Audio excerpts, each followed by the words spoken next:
ফরজ সালাত আদায় না করে রোজা রাখে তার রোজা রাখার যৌক্তিকতা কতটুকু? রোজা থাকা অবস্থায় ওযুর সময় গড়গড়া কুলিও নাকে পানি দেওয়া যাবে কিনা? রোজা অবস্থায় স্ত্রীর কতটুকু কাছাকাছি যাওয়া যাবে? রোজা রাখা অবস্থায় স্বপ্নদোষ হলে রোজা থাকবে কিনা? রোজা রেখে ঠোঁটে পেট্রোলিয়াম জেলি ব্যবহার করা যাবে কিনা? সিয়ামরত মহিলার দিনের বেলা পিরিয়ড শুরু হলে দিনের বাকি অংশ না খেয়ে থাকতে হবে, খেলে কি গুনাহ হবে? রোজা রেখে মেহেদি নখে আর মাথায় দেয়া যাবে কিনা? তারাবিতে আমরা যে দোয়া পড়ি এবং মুনাজাতে যে দোয়া করি এটা সুন্নাহ সম্মত কিনা? রোজা থাকা অবস্থায় হাতের বা পায়ের নখ কাটা যাবে কিনা? আমি গর্ভবতী, আমার বমি হয়, মাথা ঘুরে, তাহলে আমার রোজার বিধান কি? অসুস্থতার কারণে তারাবি যদি 20 রাকাত না পড়তে পারি তাহলে কত রাকাত পড়া উচিত? আর বিলম্ব না করে চলুন তাহলে আপনাদের যে সমস্ত প্রশ্নগুলো আমাদের কাছে চলে এসেছে সেগুলোর উত্তর দিতে আমরা শুরু করি। আহমেদ শাহাদাত জানতে চেয়েছেন রোজা থাকা অবস্থায় হাতের বা পায়ের নখ কাটা যাবে কিনা? উত্তর কাটা যাবে, কোনো অসুবিধা। রোজা রেখে হাত পা নখ কাটা যাবে, এর সাথে রোজা ভঙ্গের কোনো সম্পর্ক নেই। এমডি ইয়াকুব হুসাইন জানতে চেয়েছেন রোজা রাখা অবস্থায় স্বপ্নদোষ হলে রোজা থাকবে কিনা? থাকবে, কোনো অসুবিধা নেই। স্বপ্নদোষ মানুষ ইচ্ছাকৃত করে না, অতএব স্বপ্নদোষ হলে বীর্যপাত হয়ে গেলে ঘুমের মধ্যে আপনার রোজা কন্টিনিউ করতে পারা হবে। স্বপ্নদোষের কারণে বীর্যপাত হলে সে কারণে আপনি গোসল করবেন, গোসল ফরজ হবে আপনার, কিন্তু রোজা ভাঙবে না। ত্রিহান আপনি আইডি থেকে জানতে চাইছেন আমি গর্ভবতী, আমার বমি হয়, মাথা ঘুরে, তাহলে আমার রোজার বিধান কি? যদি বমি হয় এতে রোজা ভাঙবে না, ইচ্ছাকৃত বমি না করলে রোজা ভাঙবে না। হাদিসে আসেন নবী সাল্লাল্লাহু আলাইহি ওয়াসাল্লাম বলেছেন যে ব্যক্তির বমি হয় তার রোজা ভাঙবে না, যে ইচ্ছাকৃত বমি করে হাত দিয়ে বা বের করে তার রোজা ভাঙবে। আর যদি বমি হওয়ার পর কিছু আপনি গিলে ফেলেন তার কারণে রোজা ভাঙবে, কিন্তু এমনি বমি হলে রোজা ভাঙবে না। মাথা ঘুরে বমি হয় তারপর কষ্ট করে আপনার রোজা রাখা উচিত, এটা ফরজ রোজা, এখানে কার্পণ্য করা উচিত নয় এবং ত্রুটি করা উচিত নয়। আল্লাহ আমাদের তৌফিক দান করুন। নাজির আহমেদ ফারুক আপনি জানতে চেয়েছেন তারাবিতে আমরা যে দোয়া পড়ি এবং মুনাজাতে যে দোয়া করি এটা সুন্নাহ সম্মত কিনা? ভাই, তারাবির 4 রাকাত পর পর দোয়া পড়া বা তারাবির শেষে সবাই মিলে আলাদা করে দোয়া করার কোনো শিক্ষা, কোনো নির্দেশ রাসূল আকরাম সাল্লাল্লাহু আলাইহি ওয়াসাল্লাম থেকে দেন নাই। সাহাবায়ে কেরাম তারাবি জামাতের সাথে পড়েছেন, কিন্তু তারা এরকম কোনো দোয়া করেছেন বলে কোনো প্রমাণ নাই। আর শরীরে কোনো কিছুর প্রমাণ না থাকলে ইবাদতের মধ্যে কোনো ইবাদতের মূল স্ট্রাকচার বা পদ্ধতির মধ্যে কোনো কিছু হাদিসে না থাকলে সেটাকে আমরা ইবাদতের অংশ হিসাবে যুক্ত করা এটা সঠিক কাজ নয়। আমরা মনে করি যে এটাকে কেউ যদি তারাবির অংশ মনে করেন তাহলে ভুল হবে। হ্যাঁ, মাঝে মধ্যে করলেন সেটা ভিন্ন কথা, সালাতের পর দোয়া কবুল সেই জায়গা থেকে যা যা মতো দোয়া করলেন সেটাও অসুবিধা নেই, এটা ঐচ্ছিক বিষয়। কিন্তু সিস্টেম বানিয়ে নেওয়া এবং এটাকে একটা ফরম্যাটে আনা যে নিয়মিত এই কাজটা করা সেটা কিন্তু সঠিক নয়। শিরিন আপনি জানতে চেয়েছেন অসুস্থতার কারণে তারাবি যদি 20 রাকাত না পড়তে পারি তাহলে কত রাকাত পড়া উচিত? তারাবি 20 রাকাত না পড়তে পারলে যতটুকু তৌফিক হলো ততটুকু পড়বেন। তারাবির রাকাত ফুলফিল না করলে যে কোনো গুনাহ হবে এমন না, ফরজ রোজার মতো। অসুস্থতার কারণে আপনি যদি 2-4 রাকাত 6 রাকাত কমও পড়েন কোনো অসুবিধা নেই। শিহাব মন্ডল জানতে চেয়েছেন রোজা অবস্থায় আতর বা পারফিউম করার বিধান কি? উত্তর হলো জায়েজ আছে, কোনো অসুবিধা নেই। আতর পারফিউম ব্যবহার করা যাবে, রোজা রেখে তেল ব্যবহার করা যাবে, কোনো অসুবিধা নেই। পিয়াস এমডি রাইসুল রেজা জানতে চেয়েছেন সিয়ামরত মহিলার দিনের বেলা পিরিয়ড শুরু হলে দিনের বাকি অংশ না খেয়ে থাকতে হবে, খেলে কি গুনাহ হবে? না খেয়ে থাকা উচিত, বাকি অংশ তার রোজার সম্মানার্থী করা উচিত। এরপরে সাইদুর রহমান জানতে চেয়েছেন ইফতার ও সাহারিতে সাহারির নিয়ত সম্পর্কে কিছু বলবেন, মুখে আরবি উচ্চারণ করা কি জরুরি? ভাই সাইদুর রহমান, নিয়ত হলো ইচ্ছা করার নাম। নিয়ত শব্দের অর্থ হলো ইচ্ছা করা, আর ইচ্ছা মানুষ মন দিয়ে করে। আমি ইচ্ছা করেছি অর্থাৎ আমি মনে মনে কোনো প্ল্যান করেছি, এটার নামে হলো নিয়ত করা। রোজার নিয়ত করতে হবে অন্যান্য সমস্ত আমলের মতো, ইন্নামাল আমালু বিন্নিয়াত, সমস্ত আমলের নিয়তের উপর নির্ভরশীল। নিয়ত না থাকলে কোনো আমলই গ্রহণযোগ্য হবে না। কিন্তু নিয়তের মানে এই না যে মুখে উচ্চারণ করতে হবে। শরীয়ত আমাদেরকে মুখে উচ্চারণ করে নিয়ত করার কোনো শিক্ষা দেয়নি এবং রোজার জন্য আলাদা কোনো নিয়তের শিক্ষা আল্লাহ তাআলা দেননি। নামাজের ক্ষেত্রে কোনো নিয়ত, রোজা মুখে নিয়ত করার কোনো শিক্ষা আল্লাহ তাআলা দেননি। অতএব আমরা মনে মনে আমি যে রোজা রাখছি এটাই আমার নিয়ত হিসেবে যথেষ্ট হবে। আপনি ভোর রাতে কেন খেতে উঠেছেন? রোজা রাখার জন্য উঠেছেন, এর মানে হলো আপনার রোজা রাখার ইচ্ছা আছে, বাস নিয়ত আছে। আলাদা করে সেটাকে মুখে উচ্চারণ করা আর কোনো নির্দেশ আমাদেরকে দেয়নি, কোনো প্রয়োজন নেই।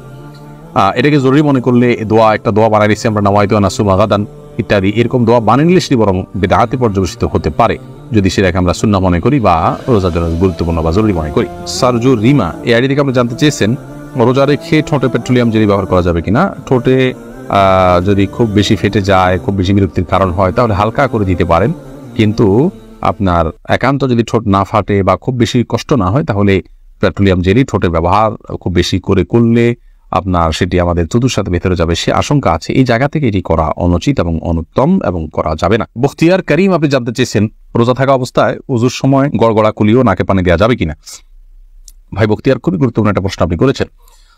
রোজা অবস্থায় ওযুর সময় গড়গড়া করা, কুলি করা, নাকে পানি দেওয়া, এগুলোর ব্যাপারে ইসলামের শিক্ষা দৃষ্টিভঙ্গি হলো যে নাকে পানি দেওয়া যাবে, খুব বেশি টান দেওয়া যাবে না জোর করে। আর গড়গড়া কুলি করবেন কিন্তু খুব বেশি গলার ভিতরে নিয়ে গড়গড়া করবেন না, কারণ নবী সাল্লাল্লাহু আলাইহি ওয়াসাল্লাম বলেছেন যে ওয়া মাদমিদ ইল্লা আন তাকুনা সাইমান, তুমি গড়গড়া করেই কুলি করবে, কিন্তু রোজাদার হলে তখন করবে না, যেহেতু তোমার ভেতরে গলার ভেতরে পানি চলে যাওয়ার ভয় আছে, চলে গেলে সেক্ষেত্রে রোজা ভঙ্গ হয়ে যাবে। অতএব গড়গড়া করা রোজা অবস্থাতে অনুচিত, খুব গভীর গড়গড়া করা। খায়রুন নাহার জানতে চেয়েছেন রোজা রেখে মেহেদি নখে আর মাথায় দেয়া যাবে কিনা?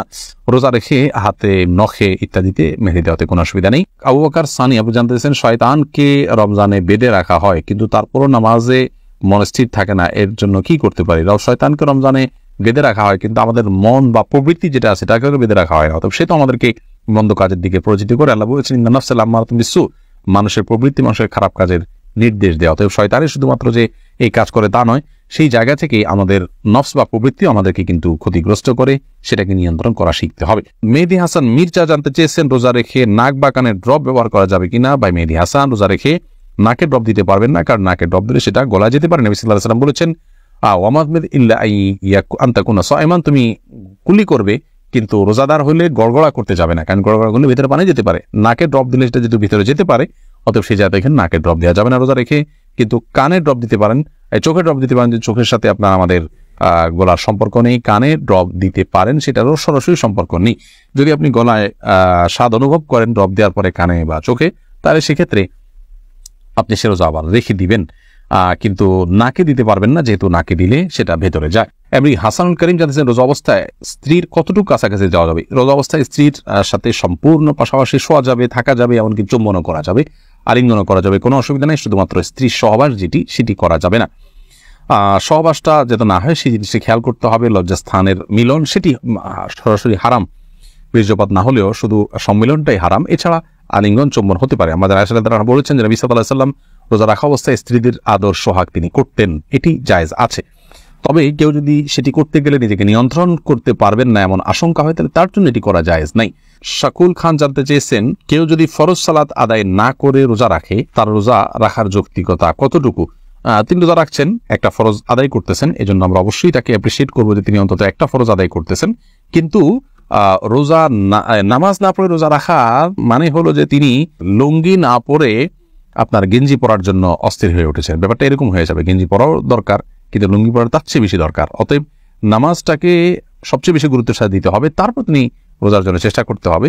নামাজ না পড়ে রোজা রাখা এটা হলো নামাজের গুরুত্ব বা সালাতের গুরুত্ব না বুঝার কারণে। আল্লাহ তাআলা আমাদের ভাইকে বোঝার তৌফিক দান করুন। ইলমি একটা অনুষ্ঠান করা এবং হাদিস ভিত্তিক জ্ঞানের একটি অনুষ্ঠান, অতএব এটিকে অন্যদের দেখার সুবিধার্থে, অন্যদের জানার সুবিধার্থে শেয়ার করে দিন, ওয়াচ পার্টি করে দিন। এর মাধ্যমে আপনার ছোট্ট একটি ক্লিকের মাধ্যমে অনেক বেশি অফুরন্ত সওয়াবের আপনি অধিকার হতে পারবেন। শয়তান আমাদেরকে এরকম সহজে অনেক বেশি অর্জন হতে পারে সে আমলগুলো থেকে ভুলিয়ে রাখে এবং এগুলোকে আমাদের কাছে গুরুত্বহীন করে রাখে। অতএব শয়তানকে আমরা কোনোভাবেই যেন সুযোগ না দিই। আল্লাহ তাআলা সেই তৌফিক দান করুন। আমরা দাওয়াত এবং দ্বীন প্রচারের অংশ হিসাবে এই পোস্টকে শেয়ার এবং ওয়াচ পার্টি করি।